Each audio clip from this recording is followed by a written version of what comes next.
Que dia lindo, divino e maravilhoso. Dia não, já é noite, então é 19 horas. E a Web Rádio Estação da Luz, a sua rádio que emana paz aqui de Natal para todo o planeta Terra. 19 horas, como nós falamos, é o horário do nosso programa Estação da Luz.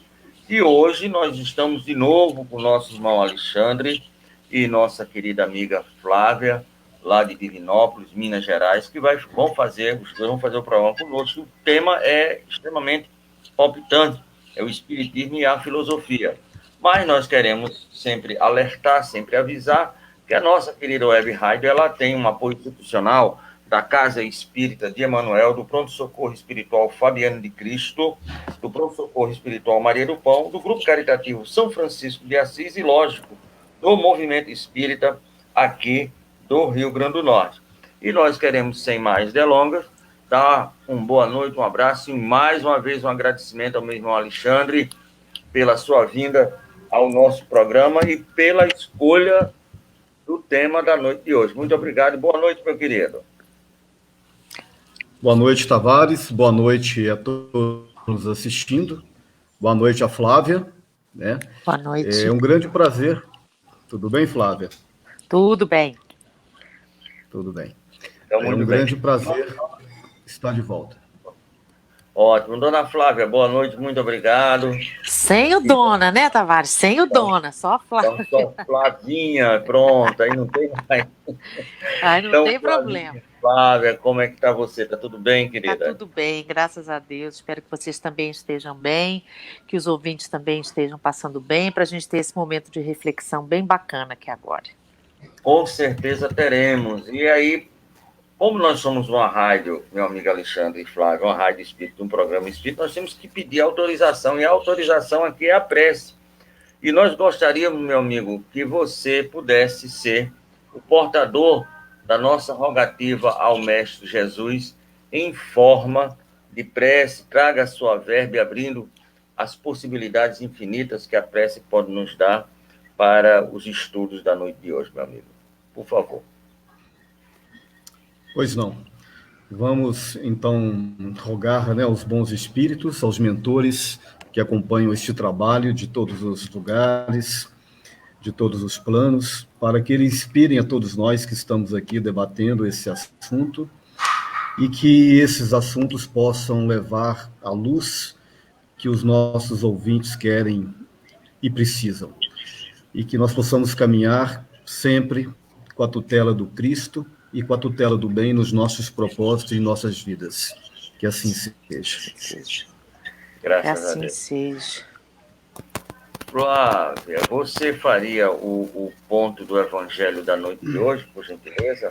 Perfeitamente. O Evangelho de hoje que a gente escolheu foi do capítulo 21 do Evangelho do Espiritismo, que fala dos falsos cristos e falsos profetas. E o item 1 é justamente conhece-se a árvore pelos frutos. Porque não é boa árvore a que dá maus frutos, nem má árvore a que dá bons frutos. Porquanto cada árvore é conhecida pelo seu fruto. Porque nem os homens colhem figos dos espinheiros, nem dos abrolhos vindimam uvas. O homem bom tesouro do coração tira o bem, e o homem mau do mau tesouro tira o mal. Porque do que está cheio o coração, disso é que fala a boca. Lucas 6, versículos 43 a 45. Eu acho, independente do evangelho ser um nosso cardápio moral, né? Que a gente escolhe para cada situação o que a gente deve fazer, eu acho essa colocação de que o coração, do que o nosso coração está cheio, é isso que transborda, é isso que fala a boca, é muito sério, porque isso mostra exatamente em que situação moral a gente está, porque o difícil não é a gente agir como Jesus, mas é reagir como Jesus, e a nossa reação é normalmente o que fala mais da gente.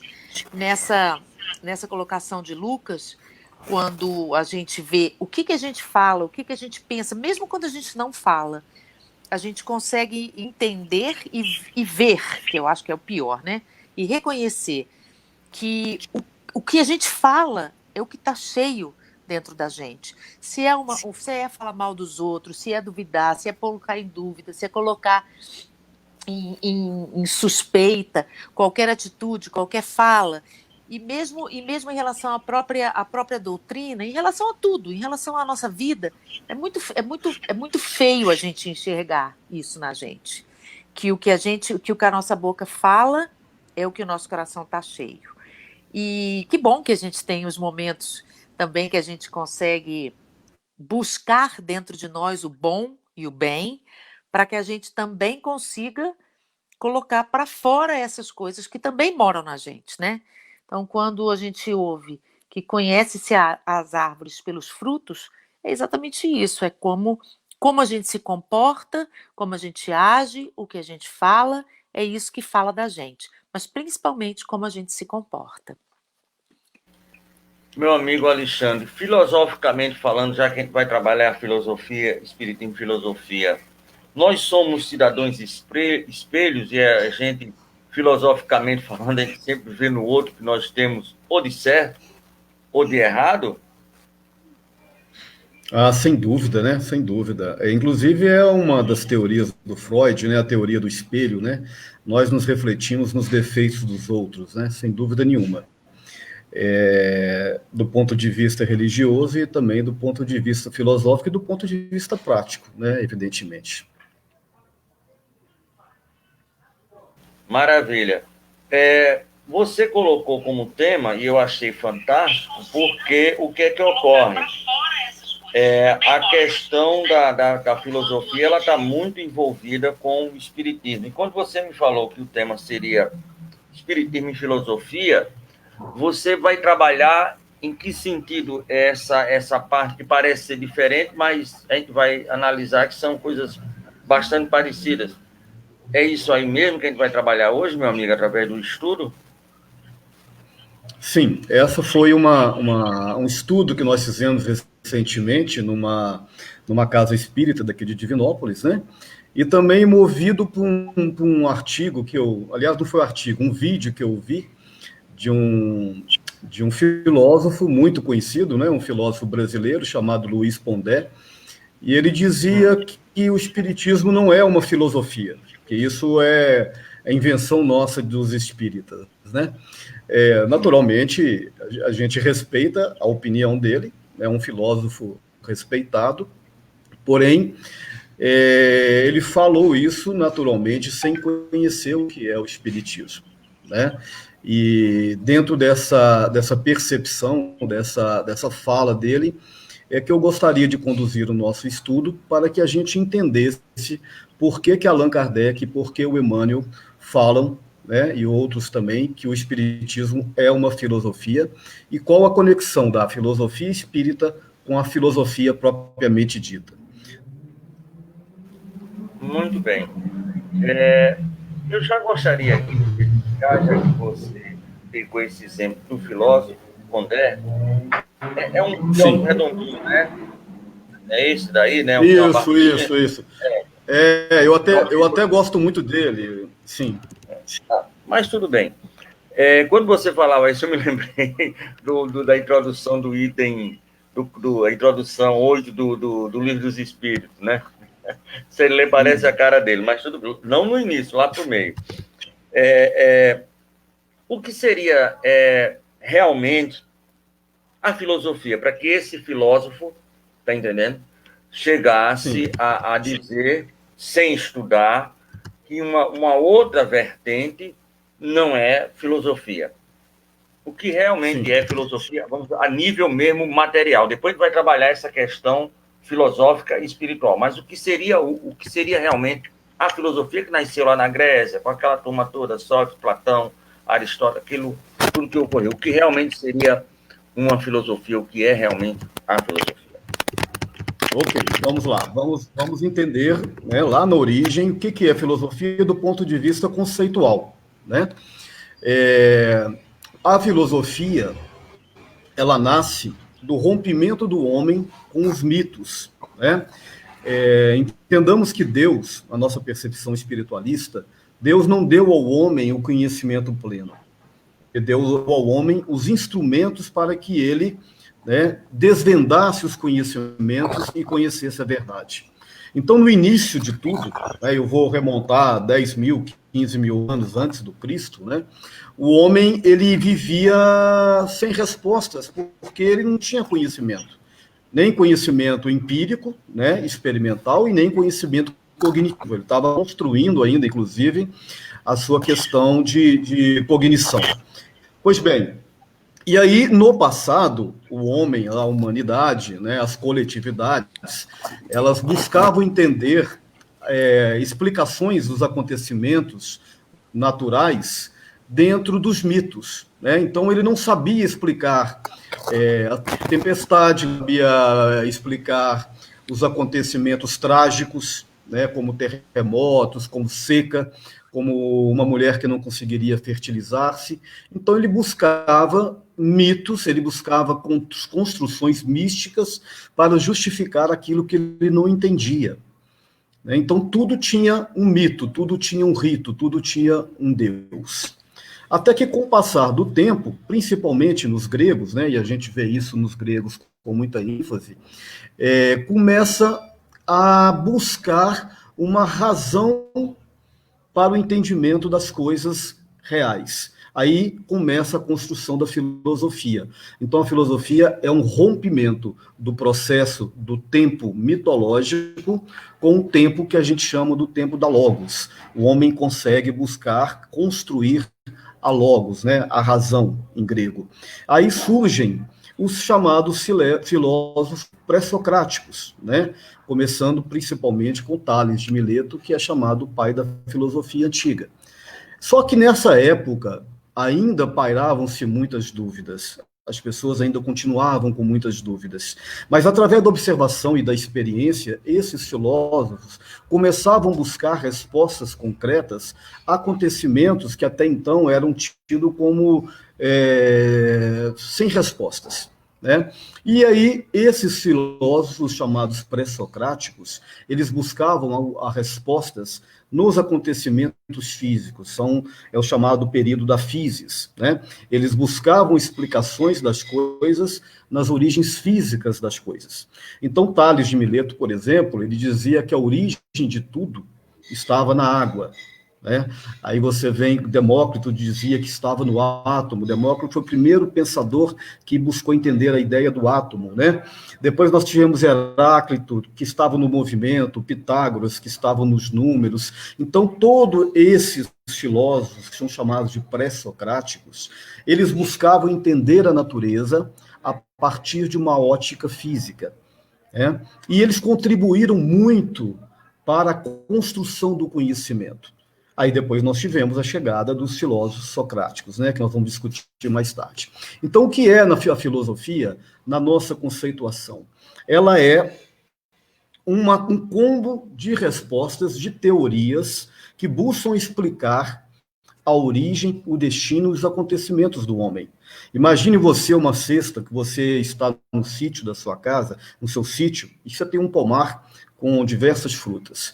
Aí você pega o cesto e vai fazer uma colheita, né? Aí você vai lá, você pega um pouquinho de laranja, você pega um pouquinho de limão, você pega um abacate, você pega fruta, outra goiaba, você pega um pouco de cada coisa. Aí você encheu o cesto de frutas, né? Ou de verduras, ou seja lá do que for. Enfim, cada uma dessas frutas que você colocou, apesar delas serem diferentes em vários aspectos, elas formaram a sua colheita. Então, a filosofia é uma colheita de conhecimentos, de diversos recortes históricos que cada um colocou ali dentro, cada pensador, desde os pré-socráticos, dos socráticos e, naturalmente, dos pós-socráticos e os contemporâneos. Há momentos na filosofia que elas divergem, elas são antagônicas. Por exemplo, Heráclito, dizia que tudo estava no movimento. Aquela ideia de que um homem não passa no mesmo rio duas vezes vem dele, e ele tem toda a razão. Mas Parmênides já contrapunha o pensamento de Heráclito, né? Mas mesmo assim, ambos construíram. Aí nós vamos, por exemplo, para o século XV, nós vamos ver a teoria dos racionalistas e dos empiristas, né, que eram também antagônicas, mas todos eles contribuíram para a formatação do conhecimento. Então, o que é a filosofia, resumindo? A filosofia é esse instrumento que o homem, através da sua inteligência, vai descobrindo o conhecimento e a verdade. Então, isto é a filosofia. É uma construção histórica, cultural e contemporânea que formam esse arcabouço de conhecimento que nós temos hoje, que está muito bem sintetizado na ciência. A filosofia questiona e pergunta, a ciência busca as respostas. Então, filosofia é isso. Se o espiritismo também caminha nessa mesma direção, nessa mesma ótica, de buscar a construção do conhecimento, principalmente o conhecimento espiritualista, naturalmente ela é uma filosofia, né? Porque toda corrente que busca entender a vida, seja ela dentro de qualquer perspectiva, é uma corrente filosófica. Muito bem. E aí a área feminina, dona Flávia, o que acha de tudo isso, disso que o nosso querido Alexandre falou? E nós já temos aqui uma pergunta aqui no ar, mas você gostaria de falar alguma coisa, ô Flávia? Liga o seu microfone, se desejar. Eu gostaria de falar, obrigada pela oportunidade, que depois dessa aula bacana, muito bacana, eu acho esse tema muito interessante, meu conhecimento não é muito, mas eu acho toda essa ideia muito interessante. E uma outra coisa que é preciso que a gente se lembre também é que todo esse conhecimento ele foi propiciado para nós justamente porque a espiritualidade já sabia que em determinada situação, em determinado momento, a gente seria capaz de ir só até aquele ponto. E mais para frente, mais até um outro ponto. E mesmo com essa provocação de pensamentos opostos, a gente pode entender que isso faz parte da caminhada, que isso faz parte da nossa condição intelectual e mesmo até moral para entender essa sequência de aquisição de conhecimentos. Humilde opinião. Pode concluir. Muito bem. Nós temos aqui, Alexandre e Flávia, uma pergunta do Sérgio de Pium. Essas respostas concretas buscadas pelos primeiros filósofos era para entender as coisas abstratas? Pergunta Sérgio de Pium. Seria essa busca? Em parte sim, Sérgio, mas nesse primeiro momento, os pré-socráticos, eles tinham ênfase nas coisas materiais. Por isso eram chamados filósofos da physis, né, da física. Já com o surgimento de Sócrates, né, e Platão, principalmente, lembrando que Platão foi discípulo de Sócrates e Aristóteles foi discípulo de Platão, conviveram juntos, né? O que diferencia os pré-socráticos dos socráticos é exatamente isso aí, Sérgio. Os pré-socráticos, eles já fazem uma outra transição. Eles deixam de se preocupar com a questão física puramente dita para entrar nas questões de natureza metafísica. Inclusive, a ideia da metafísica nasce com Aristóteles, né? Então, Sócrates inaugura uma nova fase. Ele vem dizer assim, não, peraí, o que Tales de Mileto disse, o que Demócrito disse, o que Heráclito disse, tudo isso é muito importante. Mas agora, só um momentinho, pessoal, minha bateria está acabando. Nath, coloca a bateria para mim. Mas, só um momentinho. Só um momentinho aqui.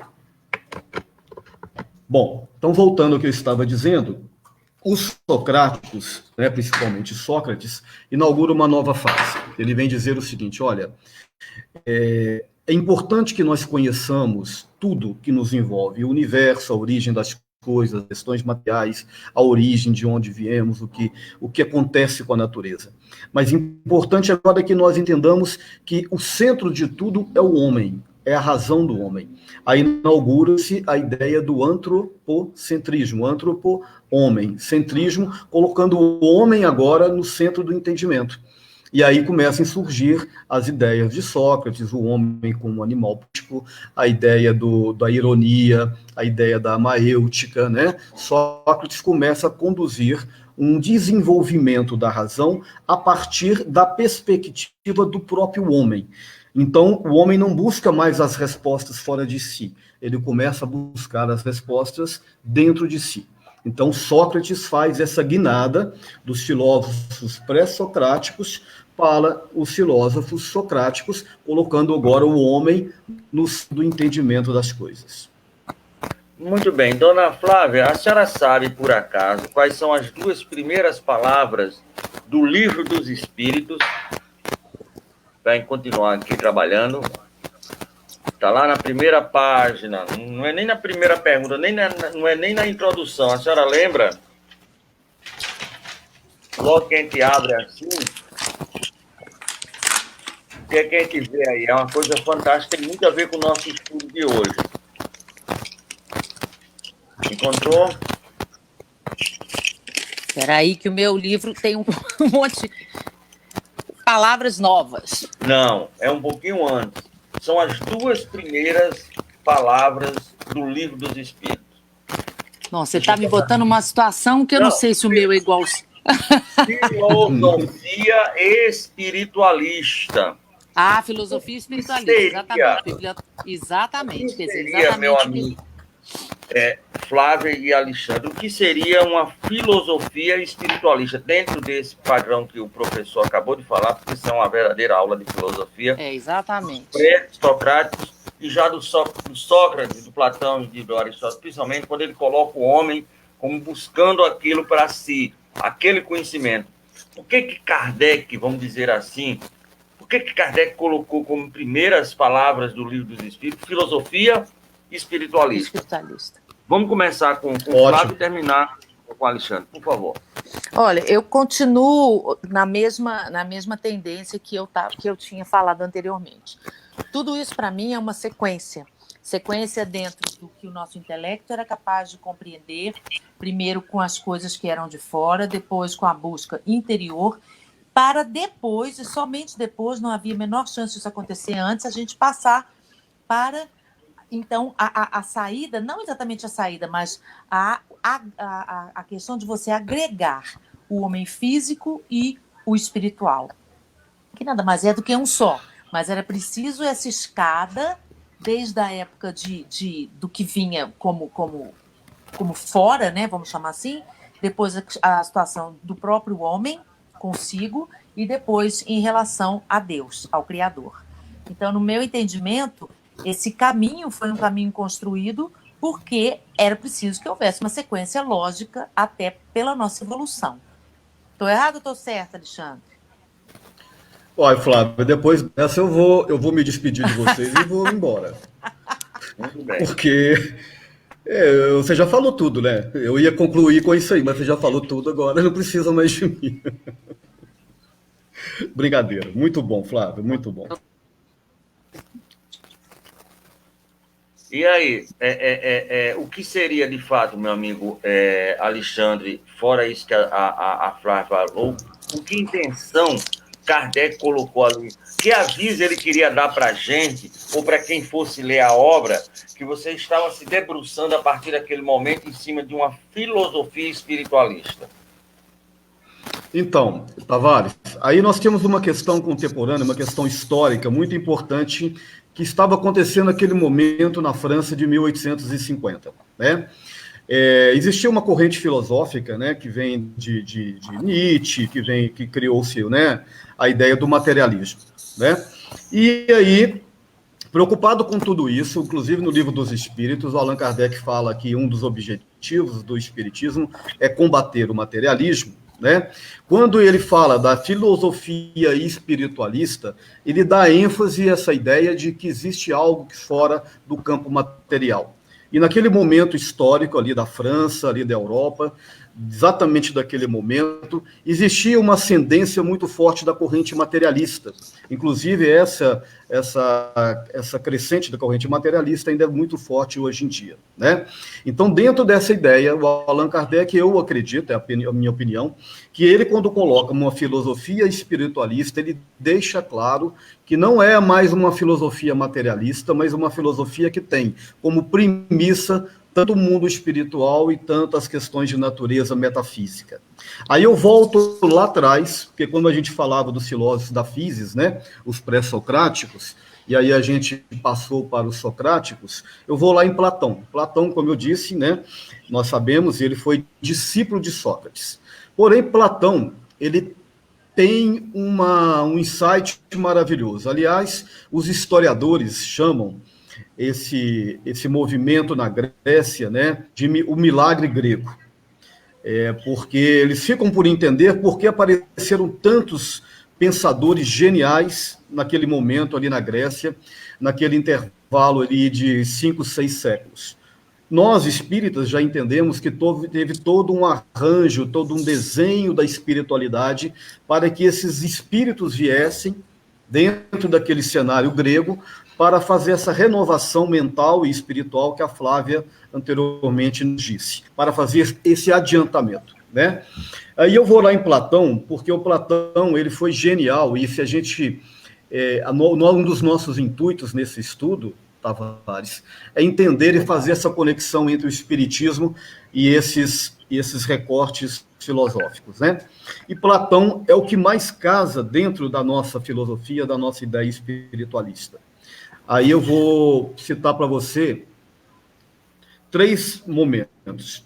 O chamado dualismo platônico, né? O que é o dualismo platônico?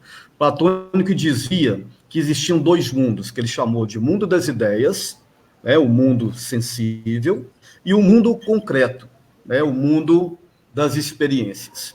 E que a alma transitava entre o mundo das ideias e o mundo das experiências do mundo concreto. E ele traz uma outra percepção, ele chama de inatismo platônico. O que é o inatismo platônico? Ele dizia que a alma, quando vem ao mundo concreto, ele traz as suas ideias inatas, as suas reminiscências. Então, dentro do nosso pensamento espírita, é tudo que nós acreditamos, né? Que quando a alma, quando o espírito encarna, ele traz todas as suas experiências de vidas passadas dentro dos seus caracteres, dentro da sua personalidade. E ele transforma isso em metáforas, né? A gente vai naquela famosa metáfora do mito da caverna, né, que é maravilhoso, e Platão dizia que existiam 3 homens que moravam dentro de uma caverna desde crianças, e esses homens nunca viram nada do lado de fora. A percepção que eles tinham de vida era aquela percepção que era projetada na sombra no fundo da caverna. Existia uma fresta na entrada da caverna, e ali aqueles movimentos do cotidiano, né, pessoas que passavam, animais que passavam, aquela sombra refletia no fundo da caverna e era a realidade de vida que eles tinham. Até que um deles conseguiu romper as algemas, que eles estavam algemados, saiu por este lugar, foi lá fora e conheceu o mundo. Aí ele veio de novo para libertar os seus companheiros e dizer para eles que aquele mundo não era o mundo real, não era o mundo concreto.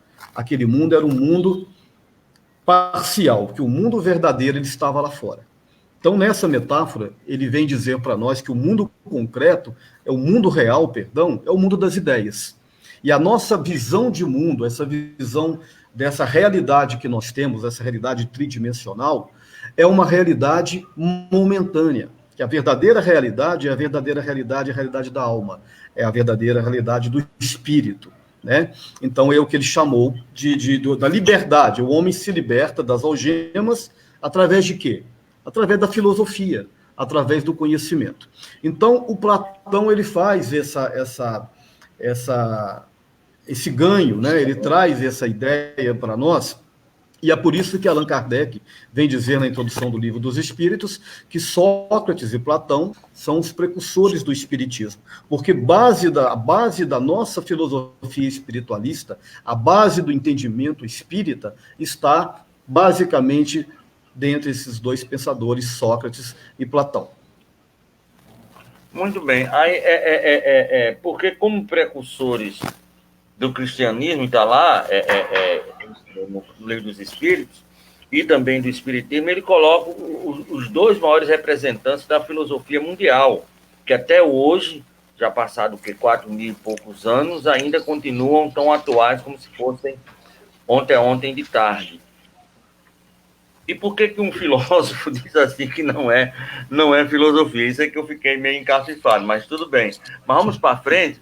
E aqui nós temos uma pergunta, gostaríamos também de começar sempre com a nossa irmã, porque aqui, cavalheirismo meu de Alexandre, a Flora, nós temos uma pergunta do Júnior de Nova Parnamirim.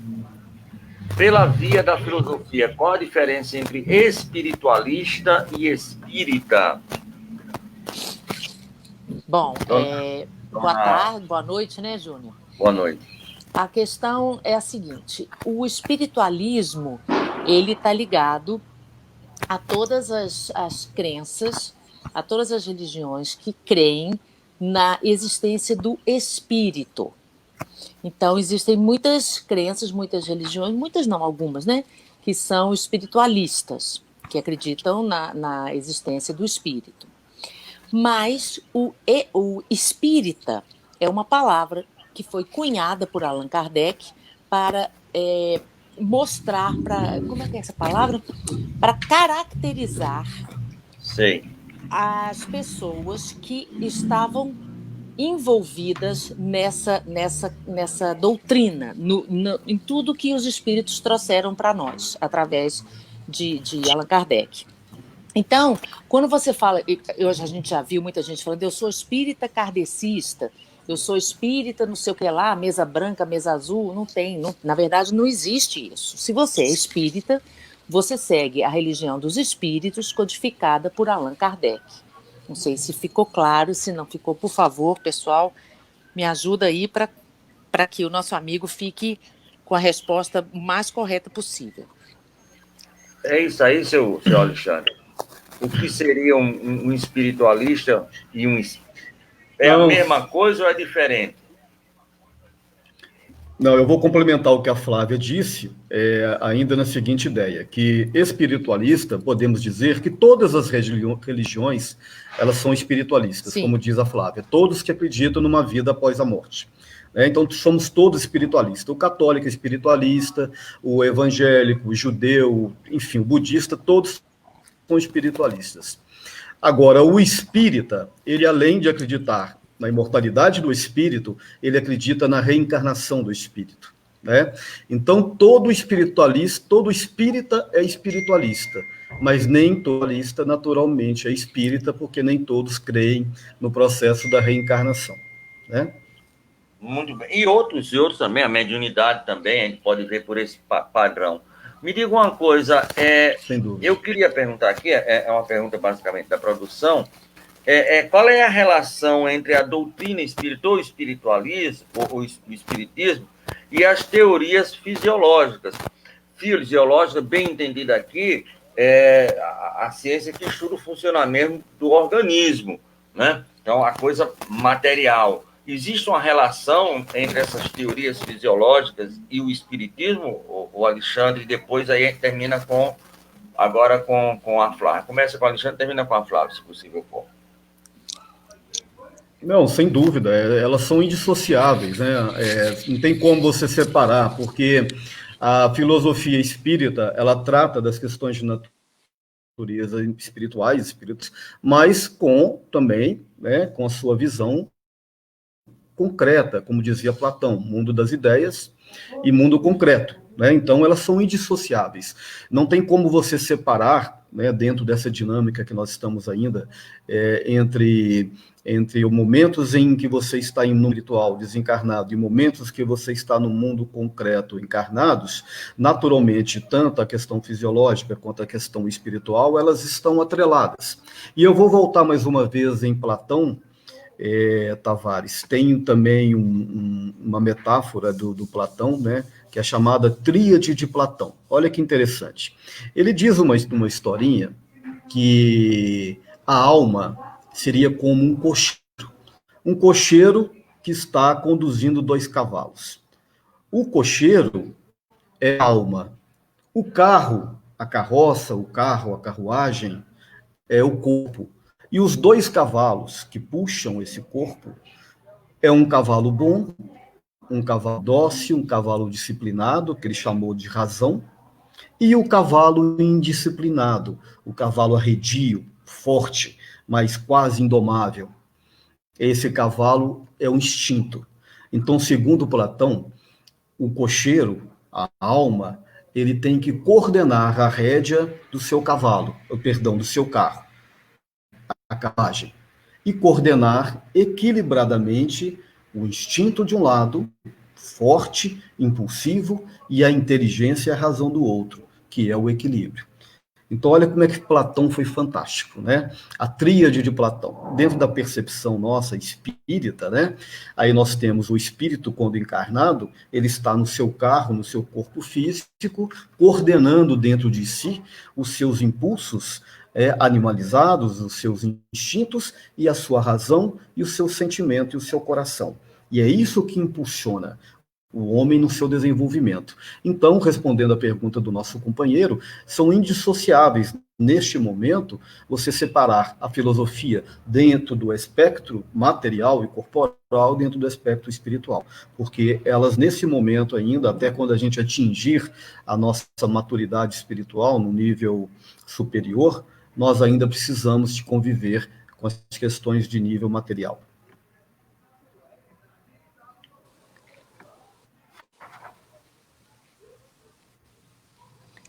Tavares, você quer que eu fale alguma coisa a respeito disso? Eu continuo batendo na mesma tecla de que tudo isso é parte da evolução, tudo isso é parte do conhecimento. Essa ideia de que uma coisa está desconectada da outra, ela vem justamente com a filosofia espiritualista trazer essa verdade, e tudo dentro daquilo que a gente falou antes, tudo dentro de uma sequência lógica para que o homem possa evoluir intelectualmente e moralmente diante do conhecimento.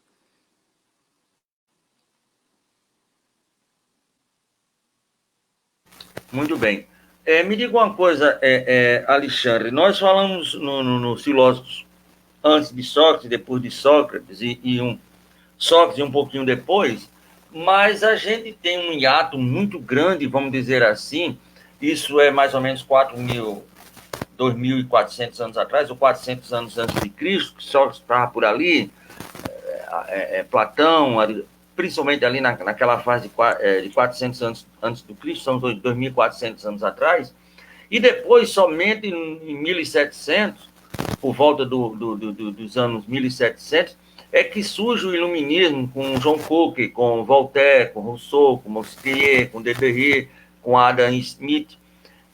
Seria esses, é uma pergunta aqui da produção, seria esses aí as reencarnações daqueles nossos filósofos? Porque a gente vê Sócrates depois, realmente, filosoficamente falando, somente com o surgimento do iluminismo na Europa e na América, é que parece que a filosofia toma um outro ponto, com grandes representantes que chegaram até nós.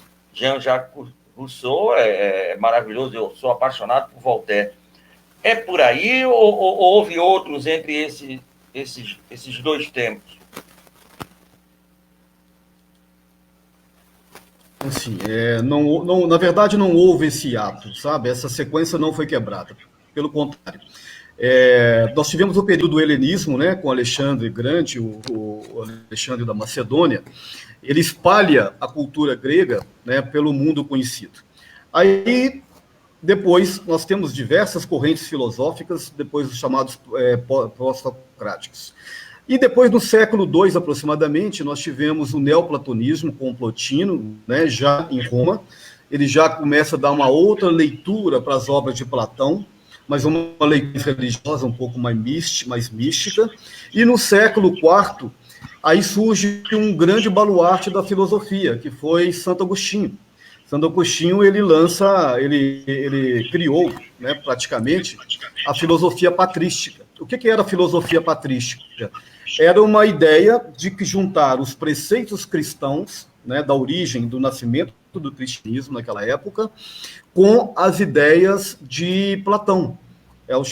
A filosofia patrística foi uma ideia, foi uma luz que o Santo Agostinho teve de casar a filosofia grega, a filosofia platônica, com a filosofia patrística. Aí era o nascimento do cristianismo na Europa. 8 séculos depois, há uma grande revolução também, que foi a escolástica. A escolástica foi com Tomás de Aquino. Tomás de Aquino, ele já faz uma mudança de direção. Ele tenta casar a ideia do cristianismo não mais com Platão, mas com Aristóteles. Por quê? Aristóteles era mais pé no chão, ele era mais realista, era o chamado filósofo realista, né? Então, a escolástica é uma tentativa de Santo Agostinho de dar um norte, um direcionamento científico para a religião cristã.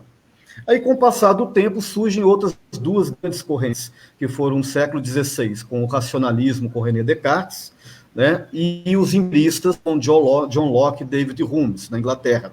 Foram 2 correntes que, a princípio, eram agônicas.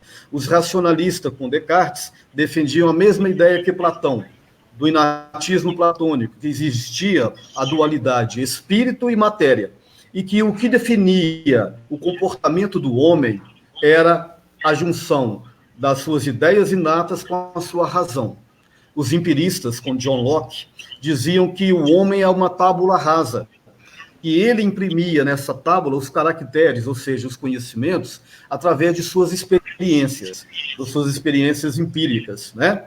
Aí depois surge Kant. Kant dizia que não, que as 2 correntes estavam certas. É o chamado Immanuel Kant, é o chamado criticismo kantiano, né? Que também traz novos avanços. É como eu falei para você, lembra da cesta, quando você vai para uma colheita, você vai ao supermercado, cada um vai colocando ali um ingrediente dentro dessa cesta. Então, em cada momento, em cada recorte histórico e cultural, porque também não devemos deixar de falar que também o Oriente, com a cultura chinesa, com a cultura árabe, com a cultura muçulmana, também trouxeram elementos muito interessantes para a filosofia.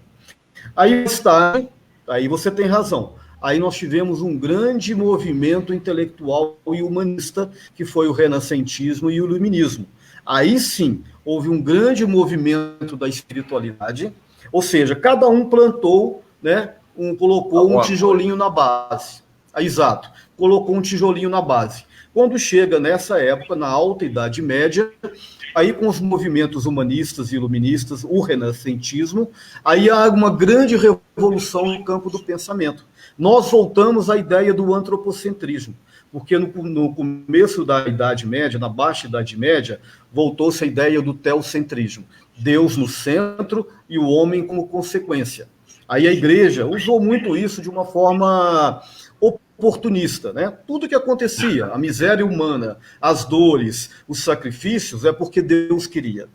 E aí, depois dessa grande revolução com o renascentismo e o iluminismo, nós voltamos ao tempo dos gregos antigo, o antropocentrismo. Agora o homem volta para o centro de comando.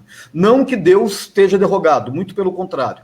Mas o homem agora, ele é aquele que é o responsável pelos seus destinos. Entra a ideia do livre-arbítrio e a ideia da sua responsabilidade como ser pensante e como ser político. E aí surge a doutrina espírita, a partir de todas essas grandes reformas e a partir de todas essas grandes construções. Lembrando, Tavares, que o espiritismo, então, o que ele faz, a doutrina espírita? Eu acredito, aí é uma opinião pessoal, eu não tenho certeza naquilo que eu vou dizer. Não, tenho certeza. Porque se a gente pegar nas obras básicas, nós vamos ver lá os expoentes espíritas que se comunicaram através da Allan Kardec. Você vê de volta quem? Santo Agostinho, Vicente de Paula, né? Platão, Sócrates, ou seja, o espiritismo vem, depois de um certo instante, de um certo momento, exatamente fazer o quê? Uma compilação de todos esses recortes, momentos, e ajustando a isso a filosofia espiritualista, que trazer o quê? Aquilo que a gente ainda não tem tanta certeza, são as questões de naturezas espirituais. Muito bem. Dona Flávia, alguma coisa? Porque eu queria lhe fazer uma pergunta aqui, começar pela senhora. Pela senhora não, por você, desculpa. Então, Flávia, por que Kardec colocou como missão primeira, vamos dizer assim, do espiritismo o combate ao materialismo, mas aquele bom combate de Paulo? É necessário realmente essa missão e temos como missão A minha realmente internet está combater? dando umas osciladas aqui. Mas eu ouvi. Mas ouviu. Maravilha. Vocês estão me ouvindo? Estamos ouvindo. Perfeito. Tá. Estamos. Pronto. Pode falar.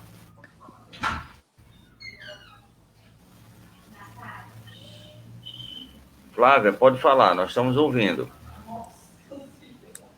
Picou para mim. Você pode repetir a pergunta, por favor? Por que Allan Kardec ele coloca como missão assim, principal do espiritualismo combate ao materialismo? Sim. Eu falei que seria um bom combate de Paulo, né? Essa missão nós estamos cumprindo e ela é real, realmente, no caso do espiritismo, tem que ser combatido de forma bastante drástica o materialismo, sem o qual não vai conseguir evoluir. Eu acredito que depois dessa aula que o Alexandre deu, sobre todo esse caminho que já foi dado em termos de que a gente podia ter caminhado um pouco mais, de que a gente podia ter conhecido mais, ter se interessado mais por conhecer as coisas que sempre estiveram à nossa disposição, eu acredito que, com isso tudo, já era para a gente ter dado uma melhoradinha nisso. E por que a gente fala que é preciso que haja esse combate? Porque não é possível a gente servir a dois senhores. A gente já sabe disso, é impossível a gente servir a dois senhores. E quando a gente fala que não, mas a gente não precisa ser tão materialista, nem tão espiritualista, o que a gente precisa ser é um ser humano melhor. E para a gente ser um ser humano melhor, vai ser estritamente necessário que a gente tome uma atitude em relação ao materialismo que a gente vem, como eu até acabei de ouvir um áudio sobre isso também, que fala exatamente sobre esse desespero, né, que a gente vive para ter as coisas materiais. Então, a gente tem uma coisa, a gente quer ter outra, a gente quer ter outra. Qual que é o problema disso? O problema disso é a gente justamente não ter tempo para a nossa evolução. E o que é a nossa evolução? É a gente prestar atenção no nosso dia a dia, não nas contas que a gente tem que pagar somente, mas também prestar atenção na forma como eu falo com as pessoas, na forma como eu me comporto em determinados lugares, na forma como eu estou atenta a mim mesmo, nas minhas atitudes, que foi até o que a gente falou no começo do Evangelho em relação à árvore e aos frutos. Porque o que a gente está cheio de quê? Do que a gente está cheio? A gente está cheio de preocupações materiais. Então, quando você pergunta, mas precisa mesmo? Precisa, porque a gente não consegue fazer a coisa de forma equilibrada. A gente não consegue viver no mundo sem ser do mundo. Infelizmente, a gente não consegue isso ainda. Então, a gente coloca muita energia, muita vida na questão material, sempre está preocupado com alguma coisa, sempre está precisando de alguma coisa, sem estar, e acaba esquecendo que a nossa função aqui, a nossa vinda, que a gente deve ter pedido, implorado mais um pouco, ela é de nível moral, ela é uma necessidade de evolução moral. Por isso que uma coisa não consegue ficar casada com a outra. A gente não tem ainda essa competência para ir largando essas coisas materiais e se doando e fazer isso que a gente está fazendo agora, conversar sobre filosofia, conversar sobre doutrina espírita, e nessa hora que a gente está conversando, a gente também está pensando e repensando uma série de coisas. Muito bem. E para endossar essa pergunta, porque Kardec colocou como missão do Espiritismo combater o materialismo, eu quero elencar aqui duas perguntas para que você possa comentar, querido Alexandre. É a 799 e a 800. 799, só vou ler a pergunta e um pouquinho da resposta. De que maneira pode o Espiritismo contribuir para o progresso? Aí ele fala, destruindo o materialismo, que é uma das chagas da humanidade. Ele faz com que o homem compreenda e encontre os seus verdadeiros interesses, deixando a vida futura de ser velada pela dúvida. O homem percebe melhor, por meio do presente, o que lhe pode preparar o seu futuro. Seria essa a grande missão que Jesus otorgou ao Espiritismo? Realmente combater o bom combate e aniquilar de forma humana o materialismo, não a matéria? Exato, é importante a gente fazer essa separação aí, porque quando o Kardec cita o materialismo, ele não está falando do materialismo simplesmente de consumos materiais. Isso não é isso, porque o materialismo nesse sentido, nós somos espíritos encarnados em matéria. E como dizia o próprio Allan Kardec, a carne alimenta a carne. Então nós precisamos nós precisamos nos locomover, nós precisamos comer, beber, então nós precisamos da matéria. É lógico que o excesso do uso, né, das posses não traz coisas boas para o espírito, mas o materialismo que o Allan Kardec diz aí são as correntes materialistas que estavam em evidência na época, que diziam que não existe nada fora do aspecto material. Tá? Isso começa lá com alguns filósofos, é acentuado com Nietzsche, principalmente, né, que diz que Deus tinha morrido, porque o cristianismo tinha falhado na sua proposta e que deveria matar Deus no sentido de matar o sentido da espiritualidade, no sentido das questões que fossem fora do sentido espiritual. E aí depois nós tivemos outras correntes que se aproveitaram disso, né? Inclusive do ponto de vista político, do ponto de vista social e ideológico.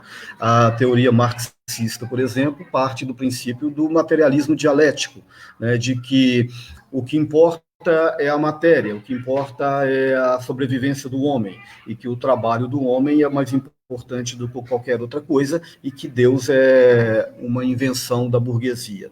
Então é nesse sentido que o Allan Kardec diz. Por quê? Porque o materialismo, ele trouxe muitos prejuízos e está trazendo muitos prejuízos para o homem, porque o homem é um ser espiritual por natureza, com a sua essência, a nossa essência é espiritual. Então, quando você diz que o homem é simplesmente matéria, você está matando tudo que está fora desse aspecto material. Você está matando o sentido de espiritualidade, o sentido de religiosidade, o sentido de Deus, o sentido da imortalidade da alma e tudo que vem depois. E a filosofia espiritualista, o espiritismo, ela está baseada exatamente nesses princípios: a existência de Deus, a existência do espírito, a imortalidade do espírito, a pluralidade dos mundos, a comunicabilidade dos mundos, que é a reencarnação, e a pluralidade das existências, que é a reencarnação, e a pluralidade da comunicação, que é a mediunidade.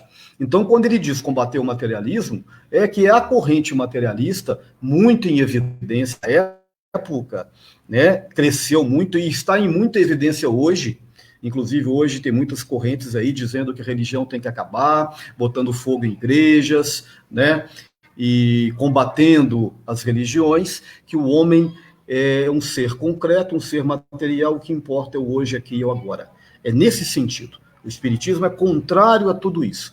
Então, quando ele fala em combater, como você muito bem disse, Tavares, o bom combate não é combater com violência, não é combater com ataques, é combater com ideias. Né? É porque tudo isso, essa corrente materialista, é o contrário a tudo aquilo que o espiritismo apregoa.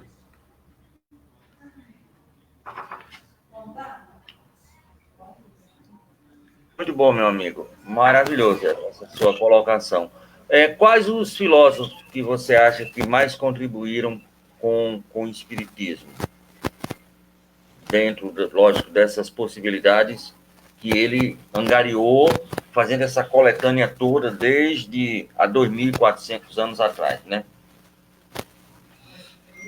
Sim, eu acredito que, tirando as correntes materialistas, né, todos eles contribuíram de uma maneira ou de outra.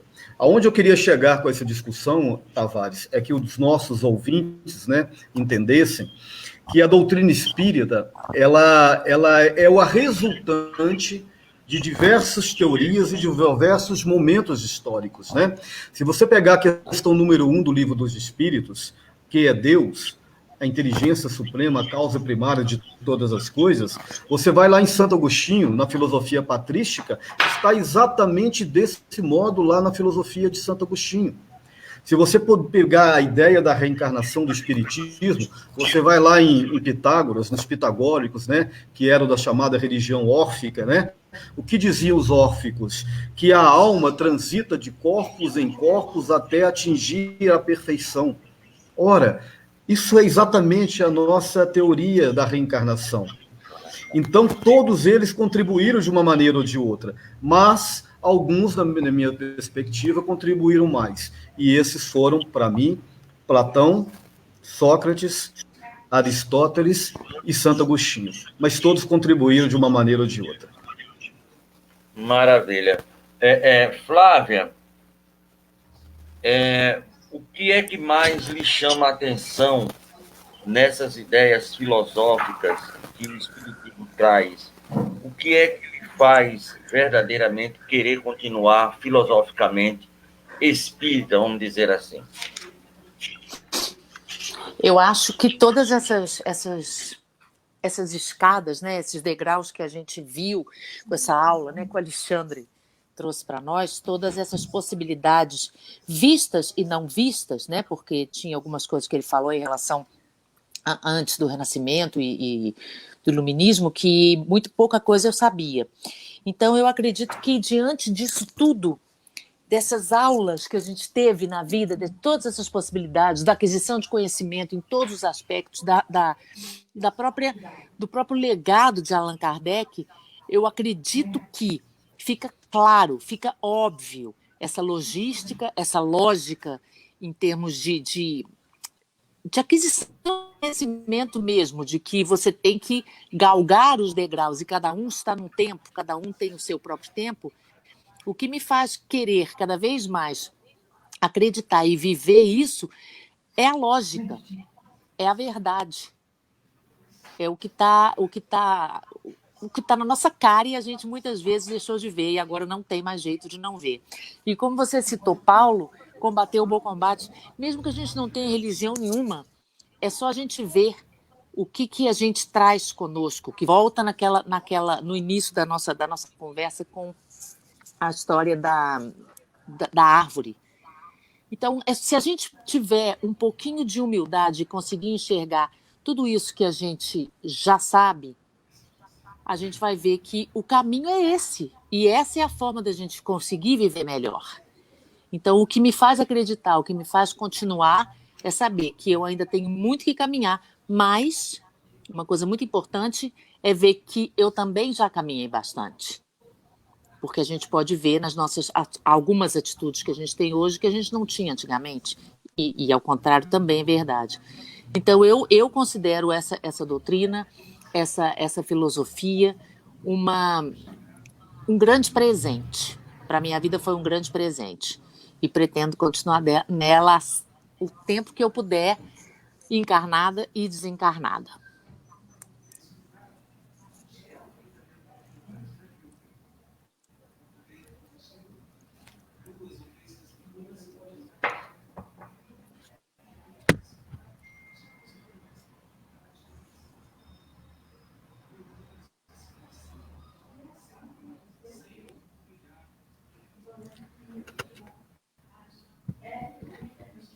Tavares? Flávia, tá me ouvindo? Eu estou te ouvindo, mas eu não estou ouvindo o Tavares, não. Pronto. A Flaviana da Candelária pergunta assim, o mundo das ideias de Platão seria o mundo espiritual? Ô, Flaviana, se você perguntar isso para o Luiz Pondé, ele vai dizer que não. Mas já que você está perguntando para mim, eu vou dizer que sim. Para mim é muito claro, sabe?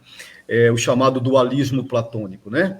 Então, ele deixa muito claro. E Santo Agostinho tem uma obra no século III chamado Cidade de Deus e Cidade dos Homens. É exatamente uma replicação do dualismo platônico. Santo Agostinho dizia que tem a cidade onde ficam os bons, né, que ficam as boas almas, e a cidade dos homens, que é aqui mesmo, a cidade no mundo físico, onde é o mundo das dores. Né? É uma replicação da ideia do Platão. Mas a resposta para você, no meu ponto de vista, naturalmente, é sim. Eu acho que o Platão ele teve um insight maravilhoso, né, de que esse mundo das ideias é um mundo espiritual. Muito bem. Agora, é uma pergunta aqui nossa da produção. E o Diógenes, onde é que fica isso? Porque ele, de uma forma ou de outra, ele combatia um pouco Platão, né? Ele era, assim, meio arredio, lógico, com Platão. Diógenes, onde é que estaria posicionado nesse mundo filosófico da Grécia Antiga? Ele contribuiu em alguma coisa para Agostinho, para os outros filósofos a posteriori? Então, esqueci também o Diógenes, né?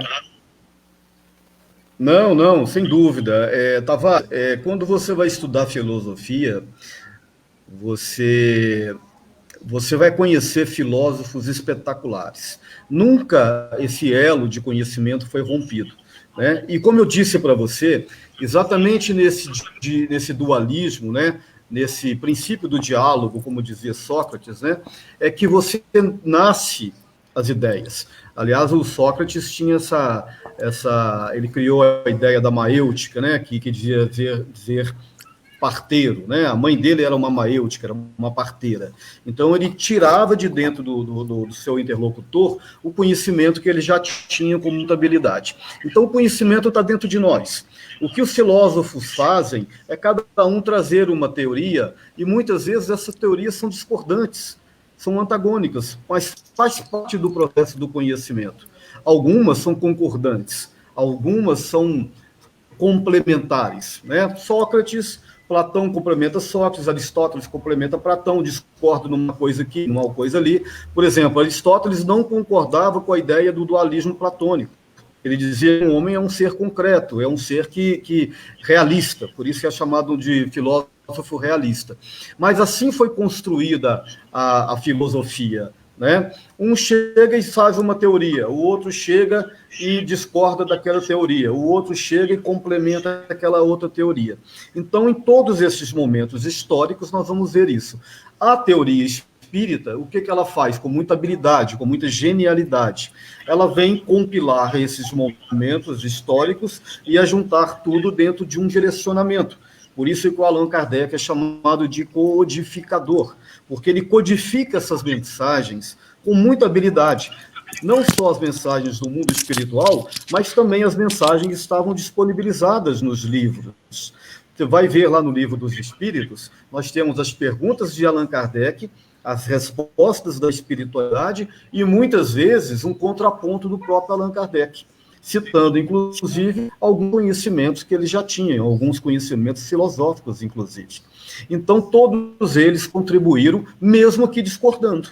Por exemplo, já disse aqui, os racionalistas e os empiristas eram praticamente contrários, mas, no final, ambos contribuíram para a construção do pensamento, para a construção da filosofia. Muito bem. Então, nós vamos aí à última pergunta, não se identificou, mas, na sua opinião, como o Espiritismo pode contribuir para a construção de uma cultura humanista? Que já é aí, viu, dona Flávia? É um passo adiante, né? Aí vamos fazer o nosso irmão Alexandre, a Flávia também, se quiser. Nós estamos indo para o final, para as considerações finais, para os avisos, mas eu acho muito interessante essa pergunta, né? Quer falar, Flávia? Fica à vontade. Vou falar um pouquinho, sim. Eu acho que o Espiritismo, ele contribui à medida que a gente tem o autoconhecimento. À medida que a gente consegue conhecer a gente mesmo, a gente consegue construir um ser humano melhor, que sou eu.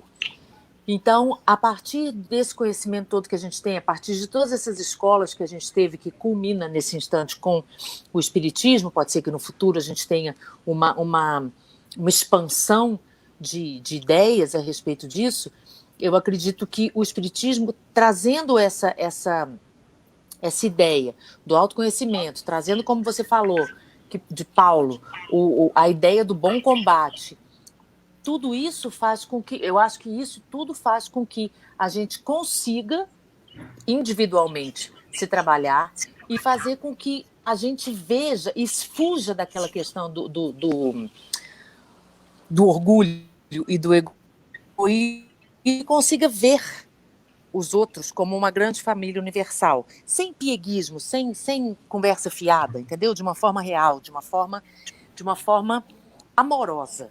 Então, eu acho que o Espiritismo ele traz essas grandes verdades para que a gente possa justamente se agregar ao mundo, sendo uma parte do mundo e fazendo com que a nossa vida valha a pena em termos de evolução também.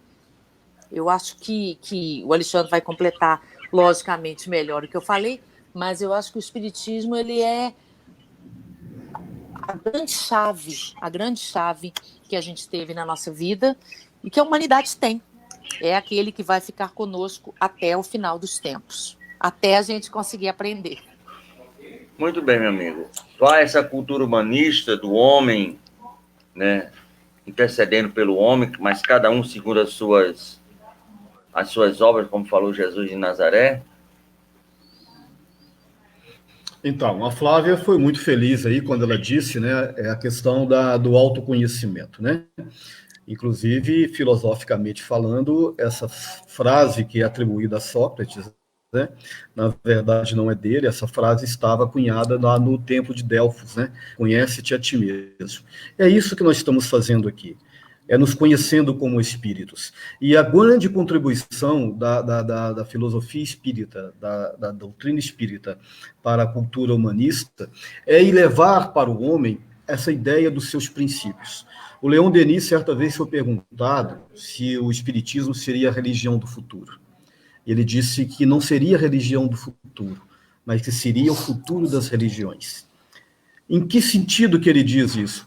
No sentido que as ideias humanistas espíritas iam espalhar pelo bojo da educação das pessoas, do mundo. E isso está acontecendo, Tavares. Não só através do espiritismo, através da filosofia, também através de outras religiões. Hoje as pessoas brincando, mesmo não espírita, elas dizem assim, nossa, eu devo ter sido muito ruim na outra vida, porque minha vida é cheia de problemas, eu tenho cheio de dificuldades. Olha, na outra reencarnação eu quero vir assim, eu quero vir assado. E quer dizer, no mundo espiritual é assim, é assado. Quer dizer, as ideias, os princípios da cultura humanista espírita estão se espalhando através das comunidades, das sociedades, de uma maneira ou de outra, mesmo que as pessoas não adquiram o rótulo de espírita. E é isso que vai fazer com que nós nos transformemos como humanidade, a partir do autoconhecimento de uma reforma íntima e através da difusão da ideia de que existe o depois, que existe a reencarnação, que existe a lei de ação e reação, e que só através da cultura do bem e da construção do bem que o homem vai adquirir, finalmente, a sua paz espiritual. Aquela paz que Jesus diz, né? A minha paz eu vos dou. Não a paz que o mundo vos dá, mas a minha paz. E qual que é a paz do Cristo? É a paz suprema. E nós só vamos realmente receber essa paz quando nós fazemos a nossa reforma interior. Aí nós vamos estar aptos a receber essa paz, e é nesse sentido que eu acredito que é o grande papel do Espiritismo, é espalhar a sua cultura, os seus princípios para a humanidade.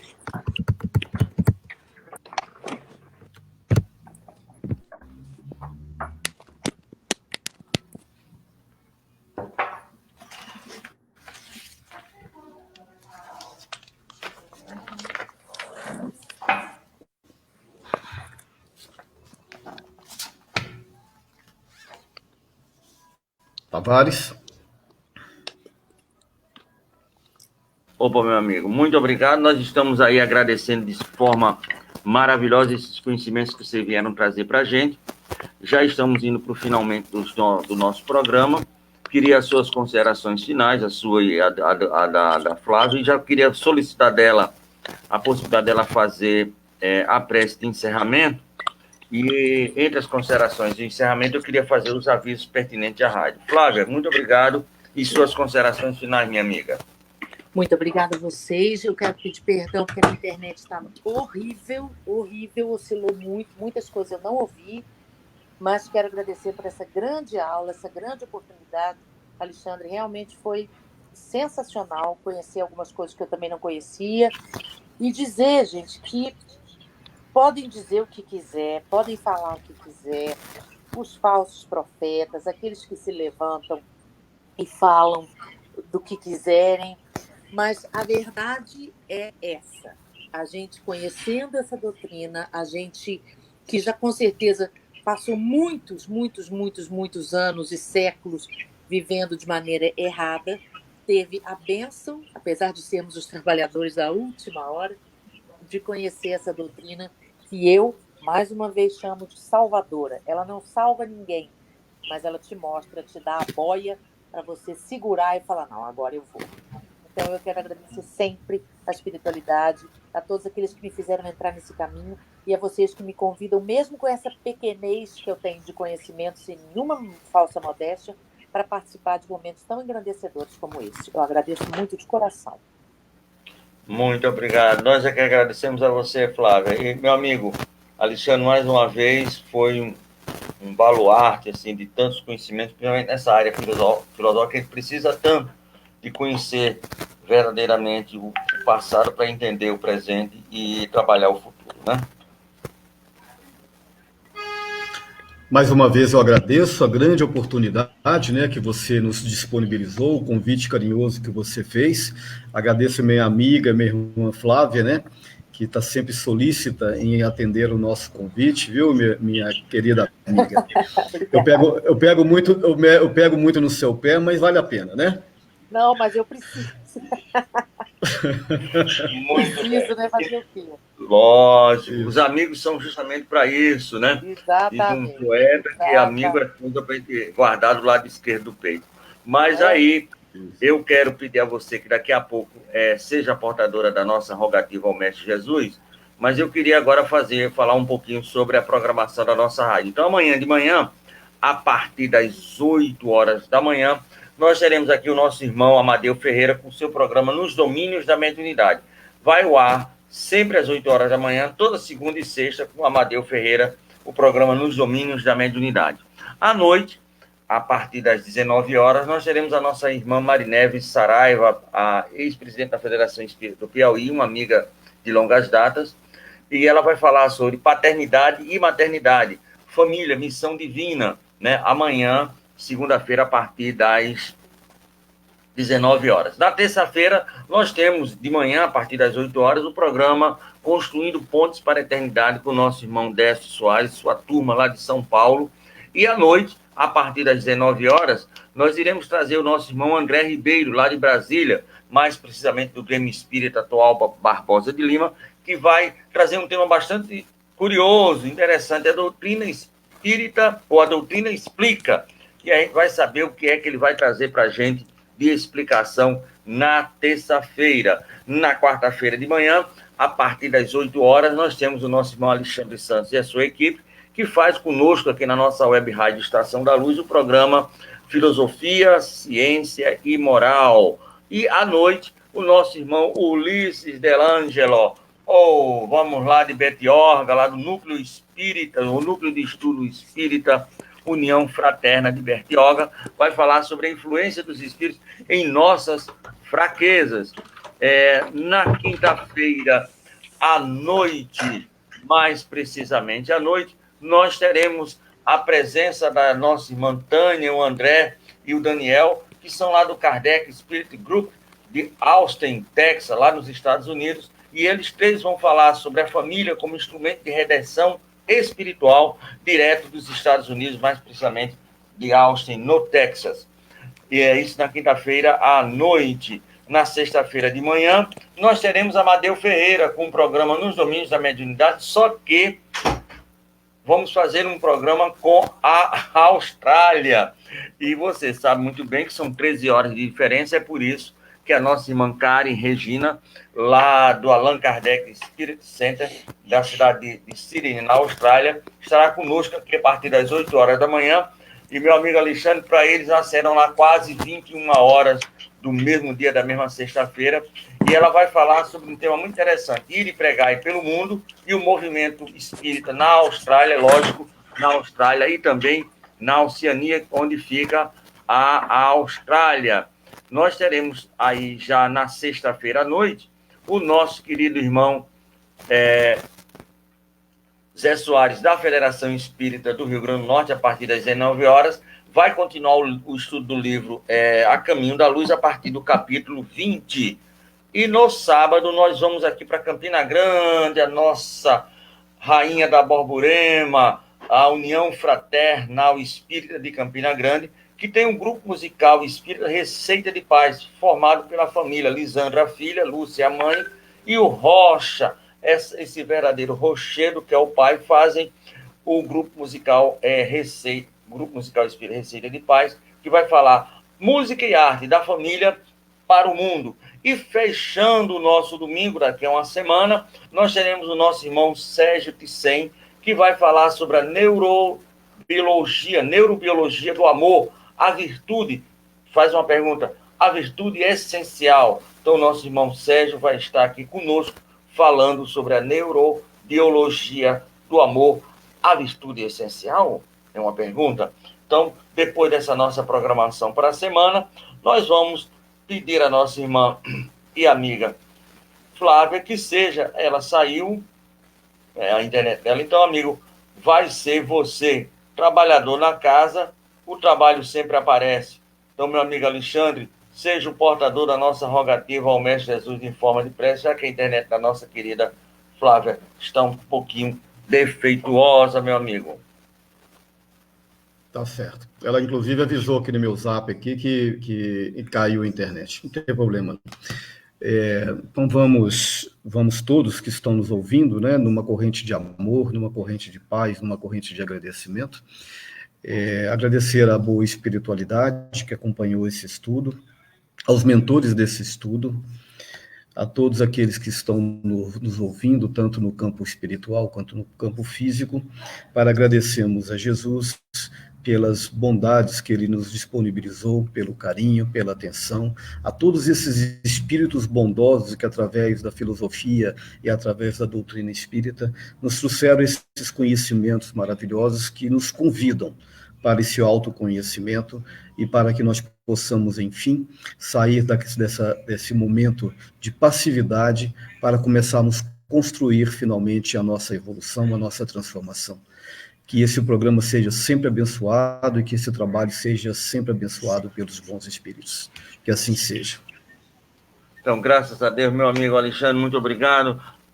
Flávia, também muito obrigado. Vamos marcar para o próximo mês um outro trabalho. Voltamos com a nossa programação normal aqui pela Web Rádio Estação da Luz, a sua rádio que emana a paz aqui de Natal para todo o planeta Terra. Fiquem com a paz de Jesus e muito boa noite.